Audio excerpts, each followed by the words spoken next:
one of the key aspects of Pelican has been educational initiatives. And I think, Phil, you have always been tremendously supportive of our education and training. And indeed, some of the models were actually exported to Europe, and they did it better in Europe. We, having designed the principle, they actually did it better in some of the countries we've been. Tell us about your experiences in education and training. Well, I mean, it's all been starting with Bill, because I had no invitations until we went to Norway, and then Bill started taking me in his bag to Sweden, Holland, Belgium, Denmark and Spain.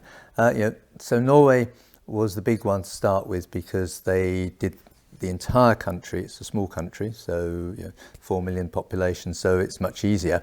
But actually, they would educate the pathologists and the surgeons at the same time, and that was really important. And then the Swedes took it on in a very solid way, and we met Lennart, of course. So the interesting thing about the education is each time it's been a two-way process. We've picked up stuff from all over the place, and it means that Bill is the best informed rectal cancer surgeon in the entire world, because you've been everywhere and met everybody. But over 60 countries, apparently. Over 60 countries, absolutely. But each of those little visits, you pick up something and you bring it back, and it adds value.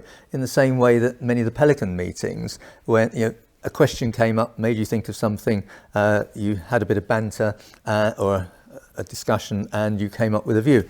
But it led to all over Europe. It led to China, India, Russia. I mean, it's a great trip. You've been to all these places with me. Well, but Bill's been to many, many more. These are just the ones that I've been to, and had a wonderful time. But also, but there is every continent apart from Antarctica. I think that's the one place Bill hasn't done a rectal cancer operation yet. I don't think they have any rectal cancer in Antarctica. But 6 continents, and the Pelican mantra spread around the world. But we had a problem.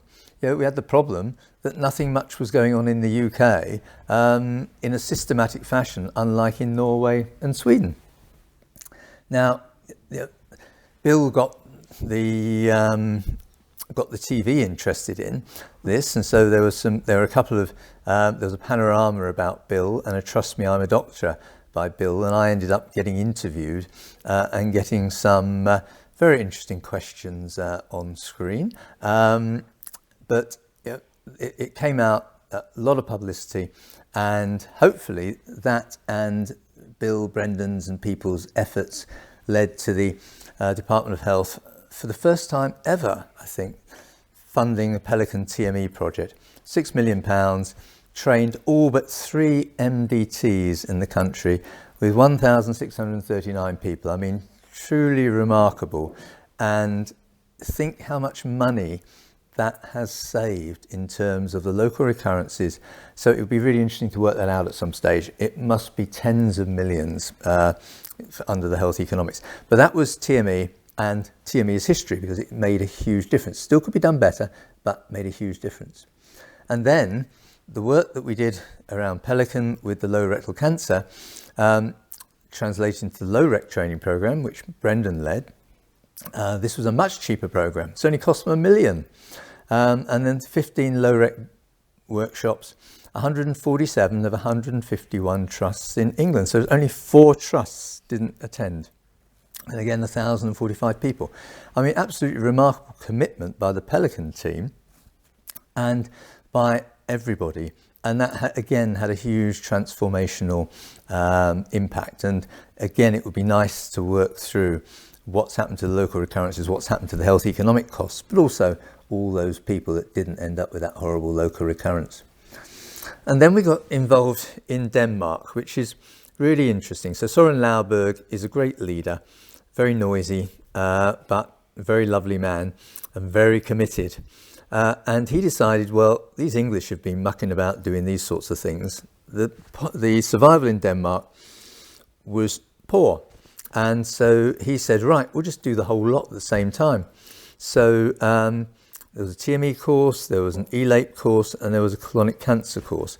Now, all the MDTs in Denmark went to this, it was transformational because it occurred at the same time as political change and centralisation of the services. So there was a political medical alliance here, and also there was very intense audit. Now, being English, we never did a very intense audit of the TME and the LOREC because it would have stopped people wanting to come probably. But the Danes have great audit and they have great data, which is tremendously important.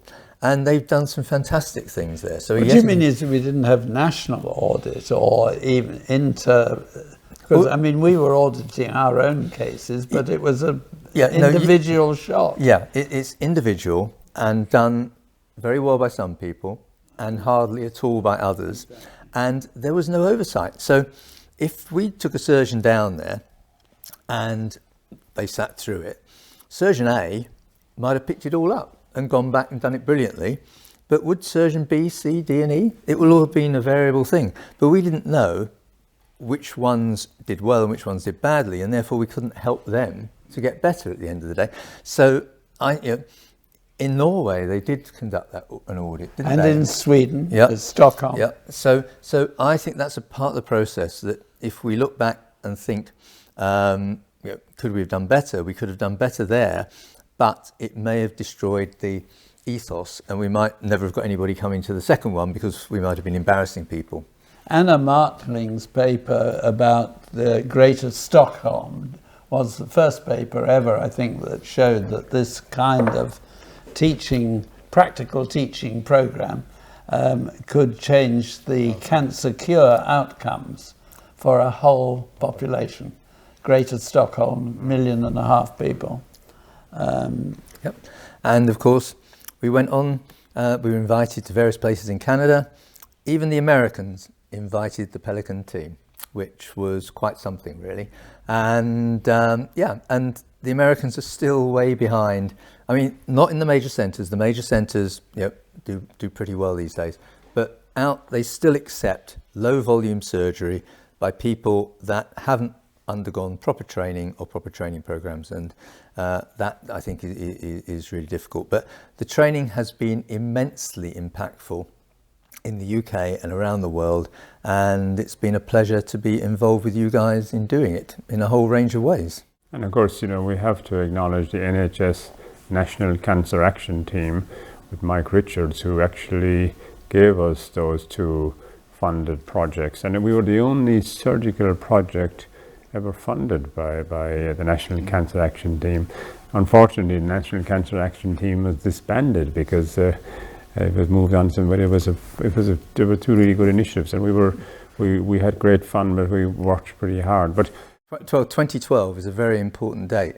2012 was the end of the National Cancer Action Team, and it was also the end of PHE as we knew it.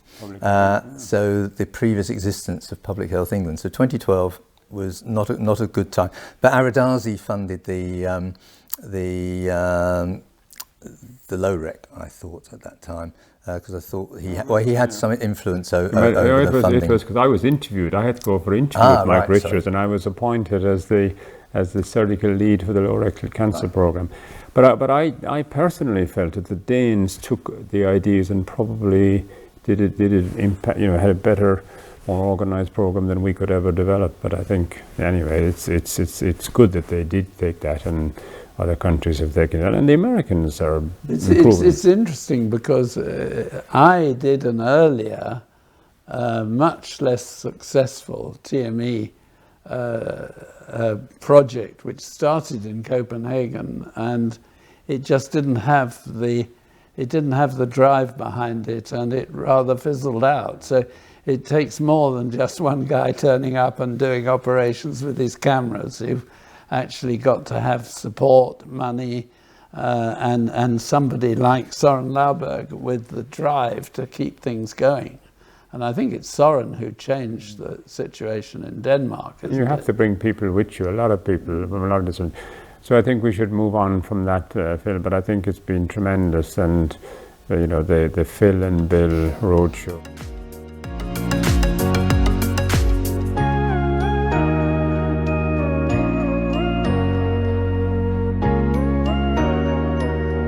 You can find a whole series of videos and links to our series of discussions around rectal cancer at this address.